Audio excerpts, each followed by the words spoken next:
Example number 2.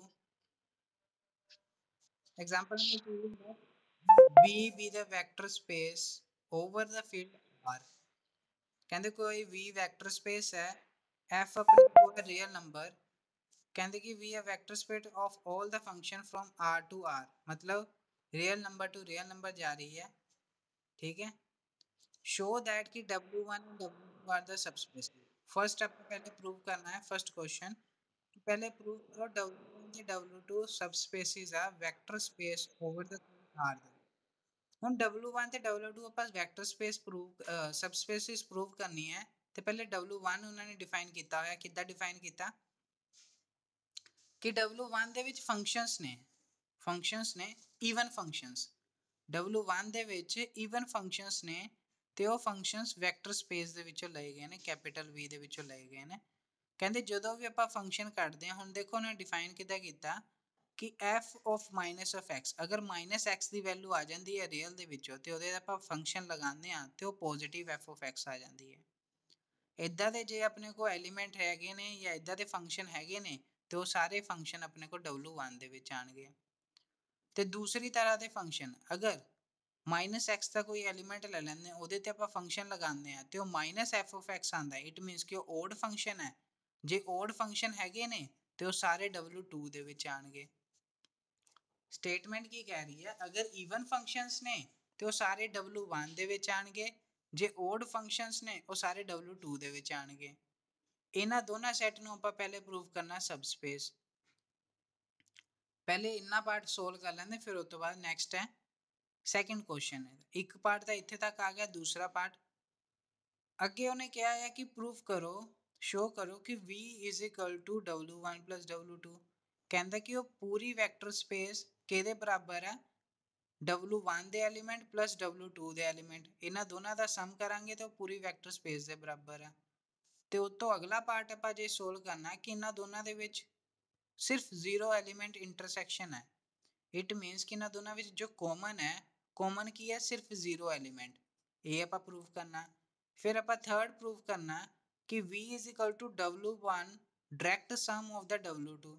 ਹੁਣ direct ਸਮ ਦੇ ਲਈ ਮੇਰੇ ਕੋਲ ਕੰਡੀਸ਼ਨ ਸੀਗਾ ਕਿ ਅਗਰ ਮੈਂ ਇਹ ਦੋ ਕੰਡੀਸ਼ਨਾਂ ਫੁੱਲਫਿਲ ਕਰ ਦਿੰਦਾ, ਪਹਿਲੀ ਵਾਲੀ ਦੋ ਤੇ ਆਪਣੇ ਕੋਲ ਡਾਇਰੈਕਟ ਸਮ ਦੇ ਬਰਾਬਰ ਹੋ ਜਾਂਦੀ ਹੈ। ਮੇਨ ਇੰਪੋਰਟੈਂਟ ਹੈ ਲੀਨੀਅਰ ਅਲਜੈਬਰਾ ਦੇ ਵਿੱਚ, ਅਗਰ ਤੁਹਾਡੇ ਕੋਲ ਡੈਫੀਨੇਸ਼ਨਸ ਕਲੀਅਰ ਨੇ, ਡੈਫੀਨੇਸ਼ਨਸ ਆਪਣੇ ਕੋਲ ਪੂਰੇ ਕਲੀਅਰ ਨੇ ਕਿ ਕਿੱਦਾਂ ਅਪਲਾਈ ਕਰਨੇ ਨੇ, ਕਿ ਕੀ ਮਤਲਬ ਹੈ, ਦੈਨ ਫਿਰ ਤੁਸੀਂ ਲੀਨੀਅਰ ਅਲਜੈਬਰਾ ਬੜੇ ਆਰਾਮ ਨਾਲ ਪੜ੍ਹ ਸਕਦੇ ਹੋ। ਹੁਣ ਚਲੋ ਇਸ ਕੁਐਸਚਨ ਤੇ ਆਪਾਂ ਸੋਲੂਸ਼ਨ ਤੇ ਆ ਜਾਂਦੇ ਹਾਂ। ਹੁਣ ਗਿਵਨ ਕੀ ਹੈ, ਆਪਣੇ ਕੋਲ W1 ਸੈੱਟ ਦਿੱਤਾ ਹੋਇਆ ਹੈ, ਇੱਕ W2 ਸੈੱਟ ਦਿੱਤਾ ਹੋਇਆ ਹੈ, ਤੇ ਮੈਂ ਪਹਿਲੇ W1 ਸੈੱਟ ਲੈ ਲੈਂਦਾ। ਕਹਿੰਦੇ W1 ਸੈੱਟ ਕੀ ਕਰਦਾ ਕਿ ਆਪਣੇ ਕੋਲ ਫੰਕਸ਼ਨ ਦੇ ਐਲੀਮੈਂਟ ਹੈ, ਫੰਕਸ਼ਨ ਬਿਲੋਂਗ ਕਰ ਰਿਹਾ ਵੈਕਟਰ ਸਪੇਸ ਦੇ ਵਿੱਚ, ਤੇ ਜੇ ਮੈਂ -x ਐਲੀਮੈਂਟ ਲੈ ਲੈਂਦਾ, ਉਹਦੇ ਤੇ ਫੰਕਸ਼ਨ ਲਗਾਉਂਦਾ ਤੇ ਉਹ f of x ਦੇ ਬਰਾਬਰ ਹੈ। ਇਹ ਆਪਣੇ ਕੋਲ ਗਿਵਨ ਹੈ ਕੁਐਸਚਨ ਦੇ ਵਿੱਚ। ਹੁਣ ਉਹਨੇ ਕਿਹਾ ਸੀ ਕਿ ਆਪਣੇ ਕੋਲ ਫੰਕਸ਼ਨ ਕਿੱਦਾਂ ਦੇ ਹੋਗੇ, ਈਵਨ ਫੰਕਸ਼ਨ ਕਿੱਦਾਂ ਦੇ ਹੋ ਸਕਦੇ ਆ। ਅਗਰ ਈਵਨ ਫੰਕਸ਼ਨ ਦੀ ਗੱਲ ਕਰੀਏ x ਦੀ ਪਾਵਰ ਸਕੁਅਰ, ਕਹਿੰਦੇ ਕਿ x ਦੀ ਕੋਈ ਵੀ ਵੈਲਿਊ ਉਹਦਾ ਸਕੁਅਰ ਕਰਾਂਗੇ ਤਾਂ ਪੋਜ਼ਿਟਿਵ ਰਹੇਗਾ ਤੇ ਉਹਨੂੰ ਕਹਾਂਗੇ ਈਵਨ, ਠੀਕ ਹੈ ਨਾ। x ਹੈ, x ਦੀ ਸਕੁਅਰ ਕਰ ਦਾਂਗੇ, that is always positive. Plus x the power 4 ਲੈ ਲਿਆ ਇਹਨਾਂ ਨੇ, they are the also function ਹੋ ਗਿਆ ਇੱਕ, ਤੇ ਪੋਜ਼ਿਟਿਵ ਫੰਕਸ਼ਨ ਹੈ ਤੇ ਈਵਨ ਫੰਕਸ਼ਨ ਹੈ, ਤੇ ਉਹ ਕਿਹਦੇ ਵਿੱਚ ਬਿਲੋਂਗ ਕਰੇਗਾ, W1 ਦੇ ਵਿੱਚ। ਇਟ ਮੀਨਸ ਕਿ ਇਸ ਤਰ੍ਹਾਂ ਦੇ ਜਿੰਨੇ ਵੀ ਫੰਕਸ਼ਨ ਉਹ ਸਾਰੇ W1 ਦੇ ਵਿੱਚ ਆ ਗਏ। ਤੇ W1 ਐਲੀਮੈਂਟ ਹੁਣ ਆਪਾਂ ਪਹਿਲੇ ਫਸਟ ਪ੍ਰੂਵ ਕਰਨਾ ਕਿ ਜਿਹੜਾ W1 ਸੈੱਟ ਹੈ ਉਹ ਨੋਨ ਐਮਪਟੀ ਹੈ, ਤੇ ਸਾਡੇ ਕੋਲ ਇੱਥੇ ਦਾ ਪ੍ਰੂਵ ਹੋ ਗਿਆ ਜੇ ਇਦਾਂ ਦੇ ਐਲੀਮੈਂਟ ਇਸ ਸੈੱਟ ਨੂੰ ਬਿਲੋਂਗ ਕਰ ਰਹੇ ਨੇ ਤੇ ਆਹ ਵਾਲਾ ਸੈੱਟ ਕੀ ਹੋ ਗਿਆ, ਨੋਨ ਐਮਪਟੀ ਸੈੱਟ ਹੋ ਗਿਆ। ਹੁਣ ਆਪਣੇ ਕੋਲ ਪਹਿਲੇ ਤਾਂ ਆਪਾਂ ਵੈਕਟਰ ਸਪੇਸ ਸਬਸਪੇਸ ਪ੍ਰੂਵ ਕਰਨ ਦੇ ਲਈ ਆਪਣੇ ਕੋਲ ਕੀ ਸੀਗਾ, ਪਹਿਲੇ ਸੈੱਟ ਨੂੰ ਨੋਨ ਐਮਪਟੀ ਪ੍ਰੂਫ ਕਰਨਾ। ਦੂਸਰਾ ਉਸ ਤੋਂ ਬਾਅਦ ਆਪਣਾ ਲੈ ਲੈਣਾ ਕਿ ਅਲਫਾ ਤੇ ਬੀਟਾ ਦੋ ਫੀਲਡ ਚੋਂ ਬਿਲੋਂਗ ਕਰ ਲੈ, first step, second step, and x ਤੇ y, ਜਾਂ ਹੁਣ ਇਹਦੇ ਵਿੱਚ x y ਨਹੀਂ f g ਲੈ ਲੈਂਦੇ, ਦੋ ਫੰਕਸ਼ਨ ਉਹ ਬਿਲੋਂਗ ਕਰ ਰਹੇ W1 ਨੂੰ, ਤੇ ਅਲਫਾ f1 ਪਲੱਸ ਜਾਂ ਅਲਫਾ f ਬੀਟਾ g ਜੇ ਬਿਲੋਂਗ ਕਰ ਗਿਆ W1 ਨੂੰ ਤੇ ਉਹ ਸਬਸਪੇਸ ਹੋ ਜਾਏਗੀ। ਠੀਕ ਹੈ, ਆਪਾਂ ਇਹ ਪ੍ਰੂਫ ਕਰਨਾ ਹੈ। ਪਹਿਲੇ ਆਪਾਂ ਅਗਰ ਕਿਸੇ ਸੈੱਟ ਨੂੰ ਸਬਸਪੇਸ ਪ੍ਰੂਵ ਕਰਨਾ ਵੈਕਟਰ ਸਪੇਸ ਦੇ, ਤੇ ਸਾਨੂੰ ਦੋ ਸਟੈਪ ਕਰਨੇ ਆ। ਪਹਿਲੇ ਤਾਂ ਉਸ ਸੈੱਟ ਨੂੰ ਆਪਾਂ ਨੋਨ ਐਮਪਟੀ ਪ੍ਰੂਵ ਕਰਨਾ, ਜੋ ਆਪਾਂ ਕਰ ਲਿਆ ਆ। दूसरे स्टैप ਦੇ ਵਿੱਚ ਹੁਣ ਆਪਾਂ ਕੀ ਕਰਨਾ, दो एलिमेंट ले ले स्केलर ਦੇ ਵਿੱਚੋਂ। स्केलर की ਉਹਨੇ ਕੀ ਹੋਈ ਹੈ, रियल नंबर।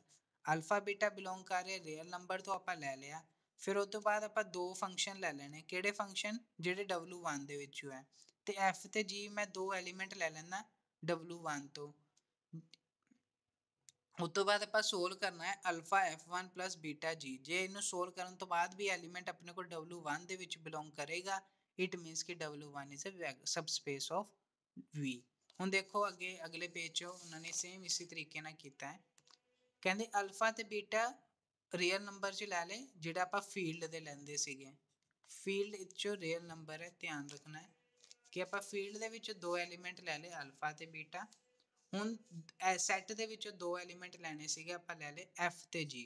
ਦੋ ਫੰਕਸ਼ਨ ਨੇ ਜਿਹੜੇ W1 ਦੇ ਵਿੱਚੋਂ ਲੈ ਲਏ। ਹੁਣ ਸਾਨੂੰ ਪਤਾ ਹੈ ਕਿ ਅਗਰ W1 ਦੇ ਵਿੱਚੋਂ ਐਲੀਮੈਂਟ ਹੈ, ਇਟ ਮੀਨਸ ਕਿ ਉਹ ਪ੍ਰੋਪਰਟੀ ਨੂੰ ਸੋਲਵ ਕਰਾਂਗੇ ਤੇ minus x is equal to f of x के बराबर होएगा और g of minus x is equal to g of x के बराबर होएगा। ये बाय डेफिनेशन जो उन्होंने सानू ऊपर सैट ਨੂੰ एक्सप्लेन किया होया कि W1 ਦੇ ਵਿੱਚ ਕਿੱਦਾਂ ਦੇ ਐਲੀਮੈਂਟ ਨੇ ਤੇ all x ਬਿਲੋਂਗ ਕਰ ਰਹੇ ਆ ਰੀਅਲ ਨੰਬਰ ਨੂੰ, ਇਹ ਜ਼ਰੂਰ ਯਾਦ ਰੱਖਣਾ। ਫਿਰ ਉਸ ਤੋਂ ਬਾਅਦ ਡੈਫੀਨੇਸ਼ਨ ਲਗਾਉਣ ਤੋਂ ਬਾਅਦ ਮੈਂ ਕਿਹਾ ਸੀ ਅਲਫਾ ਐਫ ਪਲਸ ਬੀਟਾ ਜੀ ਆਪਾਂ ਚੈੱਕ ਕਰਨਾ, alpha x plus beta g of minus X element ਤੇ। ਹੁਣ ਆਪਾਂ ਇਹਨੂੰ ਚੈੱਕ ਕੀਤਾ, ਆਪਾਂ A ਵਾਲੇ ਸੈੱਟ ਨੂੰ ਮਲਟੀਪਲਾਈ ਪਲਸ A ਵਾਲੇ ਸੈੱਟ ਨੂੰ ਇਹਦੇ ਨਾਲ ਮਲਟੀਪਲਾਈ। ਹੁਣ alpha x of minus of x plus beta g of minus of f, alpha the constant ਹੋ ਗਿਆ, ਉਹ ਬਾਹਰ ਆ ਗਿਆ। f of x ਹੋ ਗਿਆ, f of minus x ਹੋ ਗਿਆ, ਪਲਸ ਬੀਟਾ ਕਨਸਟੈਂਟ ਆ ਬਾਹਰ ਆ ਗਿਆ, plus g of minus x, g of minus x। ਹੁਣ f of minus x ਕਿਹਦੇ ਬਰਾਬਰ ਹੈ, f of x ਦੇ। g of x ਮੈਂ ਕਿਹਦੇ ਬਰਾਬਰ ਹੈ, that is g of x ਦੇ। ਆਪਾਂ ਪੁੱਟ ਕਰ ਦੇਣੇ f of f minus x, that is alpha of f of x plus beta g of x। ਹੁਣ alpha f of x plus beta g of x ਹੈ, it means कि उन्होंने मैं लिख सकता alpha into f into x element plus beta into g of fx element. ਤੇ ਜਿਹੜੇ constant ਵਾਲੀ ਟਰਮਸ ਹੈ ਉਹਨਾਂ ਨੂੰ ਇਕੱਠਾ ਕਰ ਦਿੱਤਾ alpha f plus beta g of x element. it means ਕਿ ਇਹ ਕਿੱਦਾਂ ਦੇ ਐਲੀਮੈਂਟ ਹੋ ਗਏ, ਇਹ W1 ਸੈੱਟ ਦੇ ਐਲੀਮੈਂਟ ਹੋ ਗਏ। ਤੇ ਜੇ W1 ਦੇ ਸੈੱਟ ਦੇ ਐਲੀਮੈਂਟ ਹੋ ਗਏ, ਇਟ ਮੀਨਸ ਕਿ ਸਾਡੇ ਕੋਲ ਪ੍ਰੂਫ ਹੋ ਗਿਆ ਕਿ W1 is a subspace of vector space V। Second ਹੈ ਕਿ ਆਪਣੇ ਕੋ ਹੁਣ ਆਪਾਂ ਪ੍ਰੂਫ ਕਰਨਾ ਕਿ W2 ਵੀ ਸਬਸਪੇਸ ਹੈ ਵੈਕਟਰ ਫੀਲਡ F ਦਾ। ਹੁਣ W2 ਐਲੀਮੈਂਟ ਦੇ ਸੈੱਟ ਕਿੱਦਾਂ ਦੇ ਆ, ਉਹਦੇ ਵਿੱਚ ਵੀ ਫੰਕਸ਼ਨ ਐਲੀਮੈਂਟ ਹੈ ਜਿਹੜੇ ਵੈਕਟਰ ਸਪੇਸ ਦੇ ਵਿੱਚੋਂ ਲਏ ਗਏ ਨੇ, ਬਟ ਇਹਦੇ ਵਿੱਚ ਸਾਰੇ ਓਡ ਫੰਕਸ਼ਨਸ ਨੇ। ਓਡ ਫੰਕਸ਼ਨ ਕਿੱਦਾਂ ਪਤਾ ਲੱਗਾ ਕਿ ਜਦੋਂ ਆਪਾਂ ਕੋਈ -x ਐਲੀਮੈਂਟ ਰੀਅਲ ਨੰਬਰ ਦਾ ਲੈ ਲਿਆ, ਉਹਦੇ ਤੇ ਫੰਕਸ਼ਨ ਲਗਾਈ ਤੇ ਆਪਣੇ ਕੋਲ ਕੋਈ ਫੰਕਸ਼ਨ ਨੈਗੇਟਿਵ ਦਾ ਆ ਗਿਆ। ਜੇ ਫੰਕਸ਼ਨ ਨੈਗੇਟਿਵ ਦਾ ਆ ਗਿਆ, ਇਟ ਮੀਨਸ ਕਿ ਓਡ ਫੰਕਸ਼ਨ ਹੋ ਗਿਆ। ਠੀਕ ਹੈ, ਹੁਣ ਓਡ ਫੰਕਸ਼ਨ ਆ ਗਏ, ਹੁਣ ਇਹਦਾ ਕਿੱਦਾਂ ਦੇ ਐਲੀਮੈਂਟ ਹੋ ਸਕਦੇ, x ਦੀ ਕਿਊਬ ਪਲਸ x ਵਰਗੇ ਐਲੀਮੈਂਟ ਹੋ ਸਕਦੇ। ਹੁਣ ਇਹਦੇ ਵਿੱਚ ਦੇਖੋ, ਅਗਰ ਮੈਂ x ਨੂੰ -x ਪੁੱਟ ਕਰੂੰਗਾ ਤੇ ਕੀ ਆਏਗਾ, -x ਦੀ ਕਿਊਬ। ਇੱਧਰ x ਨੂੰ ਕਰਾਂਗੇ ਤੇ ਇਹ ਨੈਗੇਟਿਵ ਹੋ ਜਾਏ, ਇਟ ਮੀਨਸ ਕਿ ਉਹ ਕਿਹਦੇ ਇਕੁਅਲ ਹੋ ਗਿਆ, ਨੈਗੇਟਿਵ ਫੰਕਸ਼ਨ ਆਫ x ਦੇ ਇਕੁਅਲ ਹੋ ਗਿਆ। It means this is a odd function.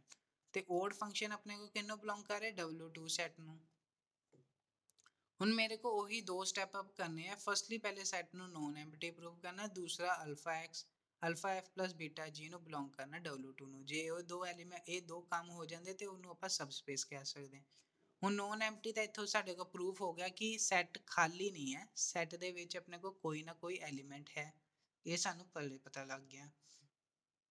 ਹੁਣ ਮੈਂ ਲੈ ਲਿਆ ਕਿ ਅਲਫਾ ਤੇ ਬੀਟਾ ਆਪਣੇ ਕੋਲ ਰੀਅਲ ਨੰਬਰ ਤੋਂ ਬਿਲੋਂਗ ਕਰ ਰਹੇ ਨੇ ਬਾਈ ਡੈਫੀਨੇਸ਼ਨ। ਐਂਡ f ਤੇ g ਦੋ ਸੈੱਟ ਦੋ ਫੰਕਸ਼ਨ ਲੈ ਲਏ, ਕਿਹੜੇ ਸੈੱਟ ਦੇ ਵਿੱਚੋਂ, W2 ਦੇ ਵਿੱਚੋਂ। ਹੁਣ W2 ਦੇ ਵਿੱਚ ਐਲੀਮੈਂਟ ਸੈੱਟ ਨੇ, ਇਟ ਮੀਨਸ ਕਿ f of minus of x is equal to minus f of x ਆਏਗਾ ਤੇ g of minus x is equal to minus g of x ਆਏਗਾ। ਇਹ ਕਦੋਂ ਆਏਗਾ, ਜਦੋਂ ਫੰਕਸ਼ਨ ਬਿਲੋਂਗ ਕਰ ਰਹੇ ਨੇ W2 ਐਲੀਮੈਂਟ ਨੂੰ। ਇਹ ਉਹਨਾਂ ਨੇ ਡਿਫਾਈਨ ਕਰਤਾ for all x belongs to the real number। ਹੁਣ ਉਸ ਤੋਂ ਬਾਅਦ ਮੈਂ ਕੀ ਕਰਨਾ ਸੀ, alpha f plus beta g of minus x। ਹੁਣ ਮੈਂ -x ਲਗਾਤੀ ਕਿ ਆਹ ਵਾਲਾ ਪਹਿਲੇ ਇਹਦੇ ਨਾਲ ਮਲਟੀਪਲਾਈ, ਫਿਰ ਆਹ ਵਾਲਾ ਇਹਦੇ ਨਾਲ ਮਲਟੀਪਲਾਈ, ਤੇ alpha f of minus of x plus beta g of minus of x। Alpha constant ਹੈ ਤਾਂ ਬਾਹਰ ਹੋ ਜਾਏਗਾ f of minus of x plus beta into g of minus of x। ਹੁਣ f of minus of x ਕਿਹਦੇ ਬਰਾਬਰ ਆ, -f of x ਦੇ, ਤੇ g of minus of x ਕਿਹਦੇ ਬਰਾਬਰ, -g of x ਦੇ। ਤੇ ਮੈਂ ਅਪਲਾਈ ਕਰ ਦੂੰਗਾ। ਮਾਈਨਸ ਇੱਧਰ ਵੀ ਬਾਹਰ ਆ ਗਿਆ, ਮਾਈਨਸ ਇੱਧਰ ਵੀ ਬਾਹਰ ਆ ਗਿਆ, ਤੇ ਮਾਈਨਸ ਕੰਪਲੀਟ ਬਾਹਰ ਆ ਗਿਆ alpha dot f of x plus beta dot g of X.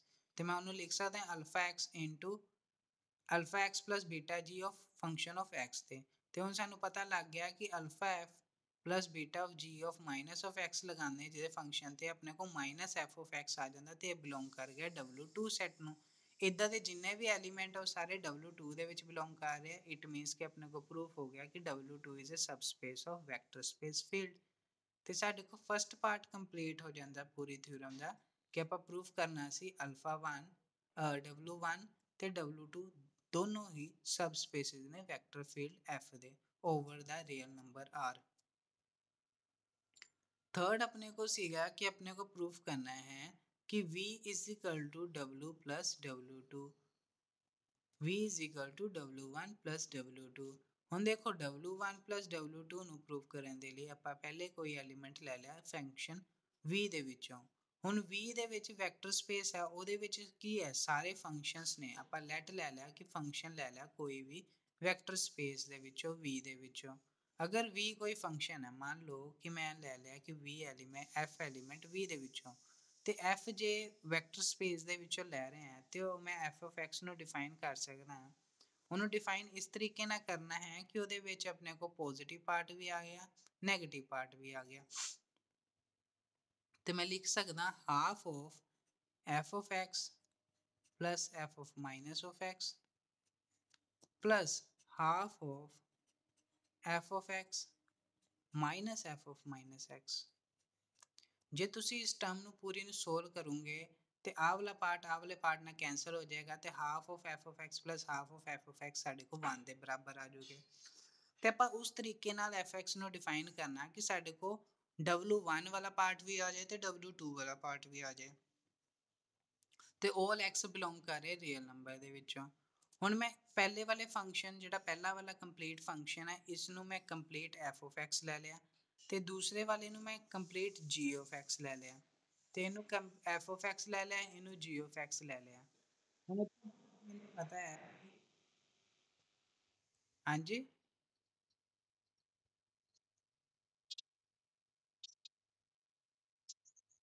ਇਹ ਇਸ ਕਰਕੇ ਹਾਫ ਲਏ ਨੇ, ਇਹ ਇਸ ਕਰਕੇ ਹਾਫ ਲਏ ਨੇ ਕਿਉਂਕਿ ਇਹਦੇ ਵਿੱਚ ਦੇਖੋ ਨਾ ਧਿਆਨ ਨਾਲ, ਜੇ ਮੈਂ f of x ਲੈ ਰਿਹਾ ਇਹ ਤਾਂ ਇੱਧਰ ਰਹੇਗਾ, ਜੇ f of minus of x ਲਊਂਗਾ ਠੀਕ ਹੈ ਨਾ, ਤੇ ਮੈਂ ਕਹਿਣਾ ਚਾਹੁੰਦਾ ਹੁਣ ਮੈਂ ਉੱਥੇ ਕੀ ਲਿਆ ਸੀ ਦੇਖੋ ਜੇ ਡੈਫੀਨੇਸ਼ਨ ਹੈ ਮੈਂ ਇਸ ਚੀਜ਼ ਨੂੰ ਪ੍ਰੂਵ ਕਰਨਾ ਚਾਹੁੰਦਾ ਤੇ ਮੈਂ ਪਿੱਛੇ ਆਪਾਂ ਕਰਾਇਆ ਸੀ ਅਗਰ ਕੋਈ v ਐਲੀਮੈਂਟ ਹੈ ਵੈਕਟਰ ਸਪੇਸ ਨੂੰ ਬਿਲੋਂਗ ਕਰੇ ਤੇ v ਨੂੰ ਮੈਂ ਐਕਸਪ੍ਰੈਸ ਕਰ ਸਕਦਾ in the form of u1 plus u2, u1 plus u2 ਚ ਐਕਸਪ੍ਰੈਸ ਕਰ ਸਕਦਾ ਤੇ ਜਿਹੜਾ u1 ਆ ਉਹ ਬਿਲੋਂਗ ਕਰਨਾ ਚਾਹੀਦਾ w1 ਨੂੰ ਤੇ u2 ਬਿਲੋਂਗ ਕਰਨਾ ਚਾਹੀਦਾ w2 ਨੂੰ, ਤਾਂ ਹੀ ਮੈਂ ਐਕਸਪ੍ਰੈਸ ਕਰ ਸਕਦਾ ਸੀ v u1 plus u2 ਨੂੰ। ਹੁਣ ਉਹਦੇ ਵਿੱਚ ਮੈਨੂੰ ਪਤਾ ਹੈ ਕਿ ਅਗਰ u1 ਹੈ, ਹੁਣ ਦੇਖੋ ਆਹ ਵਾਲਾ ਪੁਆਇੰਟ f of x ਲੈ ਲਿਆ ਆਪਾਂ ਤੇ ਆਹ ਬਿਲੋਂਗ ਕਰ ਗਿਆ ਆਪਣੇ ਕੋਲ w1 ਨੂੰ ਤੇ ਆਹ ਵਾਲਾ ਜਿਹੜਾ ਐਲੀਮੈਂਟ ਆ ਉਹ ਬਿਲੋਂਗ ਕਰ ਗਿਆ w2 ਨੂੰ। ਤੇ ਉਹਨੇ ਕੀ ਕੀਤਾ, ਉਹਨੇ ਕੁਝ ਨਹੀਂ ਕੀਤਾ, ਉਹਨੇ ਐਕਸਪ੍ਰੈਸ ਇਸ ਕਰਕੇ ਕੀਤਾ ਹਾਫ ਦੇ ਵਿੱਚ ਕਿ ਆਪਣੇ ਕੋ ਦੋ ਸੈੱਟ ਦੇ ਵਿੱਚ ਡਿਵਾਈਡ ਹੋ ਜਾਣ, ਦੋ ਫੰਕਸ਼ਨ ਡਿਵਾਈਡ ਹੋ ਜਾਣ। ਇੱਕ ਕੰਪਲੀਟ ਫੰਕਸ਼ਨ ਹੈ ਜਿਵੇਂ ਮੈਂ 2 ਨੂੰ ਲਿਖ ਸਕਦਾ ਹਾਂ 1 -1 plus 1 minus plus minus 1। ਨਹੀਂ ਇਹ ਆਪਣੇ ਕੋ 1 ਤੇ ਨਹੀਂ ਇਦਾਂ ਨਹੀਂ, ਇਹਨੂੰ ਇਸ ਤਰੀਕੇ ਨਾਲ ਲਿਖ ਸਕਦੇ 2 -1 plus 1 ਤੇ ਉਹੀ ਹੈ ਕਿ ਆਪਣੇ ਕੋ -1 plus 1 ਕੈਂਸਲ ਹੋ ਜਾਏਗਾ ਤਾਂ 2 2 ਆ ਜਾਏਗਾ। ਠੀਕ ਹੈ ਜੀ। ਉਸ ਤੋਂ ਬਾਅਦ ਐਕਸਪ੍ਰੈਸ ਕਰਨ ਤੋਂ ਬਾਅਦ ਦੇਖੋ ਕਿ ਆਪਣੇ ਕੋ ਹੁਣ ਅਗਰ f of x ਆਪਣੇ ਕੋ w1 ਨੂੰ ਬਿਲੋਂਗ ਕਰ ਰਿਹਾ ਤੇ f of minus of x ਹੋ ਗਿਆ that is a positive of f of x। ਅਗਰ ਇਹ w2 ਨੂੰ ਬਿਲੋਂਗ ਕਰ ਰਿਹਾ ਤੇ it means ਕਿ g of minus of x that is equal to minus g of x। ਇਹਦਾ ਮਤਲਬ ਕਿ fx w1 ਨੂੰ ਬਿਲੋਂਗ ਕਰ ਗਿਆ ਤੇ g of x ਆਪਣੇ ਕੋ w2 ਨੂੰ ਬਿਲੋਂਗ ਕਰ ਗਿਆ। ਇੰਨਾ ਪਾਰਟ ਸਾਡੇ ਕੋ ਡੈਫੀਨੇਸ਼ਨ ਤੋਂ ਆ ਗਿਆ। ਹੁਣ ਉਸ ਤੋਂ ਬਾਅਦ ਹੈ ਕਿ small of f ਉਹ ਇਕੁਅਲ ਹੋ ਗਿਆ capital F plus capital G where f belong ਕਰ ਰਿਹਾ w1 ਨੂੰ, g ਬਿਲੋਂਗ ਕਰ ਰਿਹਾ w2 ਨੂੰ ਤੇ ਆਪਣੇ ਕੋ ਫਸਟ ਪਾਰਟ ਕੰਪਲੀਟ ਹੋ ਜਾਂਦਾ ਹੈ। ਤੇ ਇਹਦੇ ਚੋਂ ਕੰਪਲੀਟ ਹੋ ਜਾਂਦੀ ਹੈ third part that is a v is equal to w1 plus w2। ਹੁਣ ਨੈਕਸਟ ਆਪਣੇ ਕੋ ਫੋਰਥ ਪਾਰਟ ਸੀਗਾ ਕਿ ਆਪਾਂ ਪ੍ਰੂਫ ਕਰਨਾ ਹੈ ਕਿ W1 intersection of W2 that is equal to 0 element, ਕਿ ਇਹਨਾਂ ਦੋਨਾਂ ਸੈੱਟ ਦੇ ਵਿੱਚ ਜਿਹੜਾ ਕਾਮਨ ਹੈ ਉਹ ਆਪਣੇ ਕੋ ਸਿਰਫ 0 ਹੈ ਐਲੀਮੈਂਟ, ਆਪਾਂ ਇਹ ਪ੍ਰੂਫ ਕਰਨਾ ਹੈ। ਤੇ ਮੈਂ ਉਹਨੂੰ ਪ੍ਰੂਫ ਕਰਨ ਲੱਗਾ, ਦੇਖੋ ਕਿ ਮੈਂ ਮੰਨ ਲਿਆ ਕਿ ਇੱਕ ਫੰਕਸ਼ਨ ਹੈ ਉਹ ਦੋਨਾਂ ਦੇ ਇੰਟਰਸੈਕਸ਼ਨ ਦੇ ਵਿੱਚ ਆ ਰਿਹਾ, ਕਿ ਲੈਟ ਮੰਨ ਲਿਆ ਕਿ f ਫੰਕਸ਼ਨ ਹੈ ਉਹ ਇਹਨਾਂ ਦੋਨਾਂ ਨੂੰ ਬਿਲੋਂਗ ਕਰ ਰਿਹਾ ਹੈ ਇੰਟਰਸੈਕਸ਼ਨ ਨੂੰ। ਇੰਟਰਸੈਕਸ਼ਨ ਦਾ ਮਤਲਬ ਹੈ ਕਿ ਉਹ W1 ਨੂੰ ਵੀ ਬਿਲੋਂਗ ਕਰੇਗਾ ਤੇ W2 ਨੂੰ ਵੀ ਬਿਲੋਂਗ ਕਰੇਗਾ। ਹੁਣ W1 ਨੂੰ ਬਿਲੋਂਗ ਕਰੇਗਾ, ਮੰਨ ਲਓ ਫੰਕਸ਼ਨ ਇਹ W1 ਨੂੰ ਬਿਲੋਂਗ ਕਰ ਰਿਹਾ, ਤੇ ਇਟ ਮੀਨਸ ਕਿ f of minus of x is equal to f of x ਦੇ ਬਰਾਬਰ ਹੋਏਗਾ by definition of W1। अगर f बिलोंग कर रहा है W2 ਨੂੰ, इट मीन्स कि f of minus of x अपने को minus f of x ਦੇ ਬਰਾਬਰ ਹੋਏਗਾ। ਇਹ ਉਦੋਂ ਹੋਏਗਾ ਜਦੋਂ ਫੰਕਸ਼ਨ ਬਿਲੋਂਗ ਕਰੇਗਾ W2 ਨੂੰ। ਮੈਂ ਇੱਥੇ ਲਗਾ ਦਿੱਤੀਆਂ ਦੋਨੋਂ ਡੈਫੀਨੇਸ਼ਨਸ, ਆ ਵੀ ਲਗਾਤੀ ਆ ਵੀ ਲਗਾਤੀ। ਹੁਣ ਉਸ ਤੋਂ ਬਾਅਦ ਮੈਨੂੰ ਪਤਾ ਕਿ f of x minus of f of x ਦੇ ਬਰਾਬਰ ਹੈ, ਤੇ ਆ ਮਾਈਨਸ ਉੱਧਰ ਜਾ ਕੇ ਪੋਜ਼ਿਟਿਵ ਚ ਹੋ ਗਿਆ, ਤੇ 2f of x 0 ਦੇ ਬਰਾਬਰ ਹੈ। 2 0 ਦੇ ਬਰਾਬਰ ਨਹੀਂ ਹੋ ਸਕਦਾ, ਤੇ ਆਪਣੇ ਕੋਲ ਫੰਕਸ਼ਨ 0 ਦੇ ਬਰਾਬਰ ਹੋ ਗਿਆ। ਤੇ ਸਾਡੇ ਤੋਂ ਇੱਥੇ ਇਹ ਪਤਾ ਲੱਗ ਗਿਆ ਕਿ f is belong ਕਰ ਰਿਹਾ ਸੀ W1 intersection of W2 ਨੂੰ, it means ਕਿ 0 belong ਕਰ ਰਿਹਾ W1 intersection 0 ਨੂੰ, it means ਕਿ ਨੋਨ ਐਮਪਟੀ ਹੈ ਤੇ ਇਹਨਾਂ ਦੋਨਾਂ ਦੇ ਵਿੱਚ ਜਿਹੜਾ ਕਾਮਨ ਐਲੀਮੈਂਟ ਹੈ that is equal to 0। Next page ਤੇ ਚੱਲਦੇ ਹਾਂ। ਉਹੀ ਚੀਜ਼ ਉਹਨਾਂ ਨੇ ਲਿਖੀ ਹੈ ਕਿ ਸਾਨੂੰ ਪ੍ਰੂਫ ਹੋ ਗਿਆ ਕਿ W1 intersection of W2 that is ਆਪਣੇ ਕੋਲ 0 ਐਲੀਮੈਂਟ ਦੇ ਬਰਾਬਰ ਹੋ ਗਿਆ, ਤੇ ਸਾਡੇ ਕੋਲ ਫੋਰਥ ਪਾਰਟ ਕੰਪਲੀਟ ਹੋ ਗਿਆ। ਹੁਣ ਫਿਫਥ ਪਾਰਟ ਦੇ ਲਈ ਆਪਾਂ ਕੀ ਪ੍ਰੂਫ ਕਰਨਾ ਸੀ? ਹਾਂਜੀ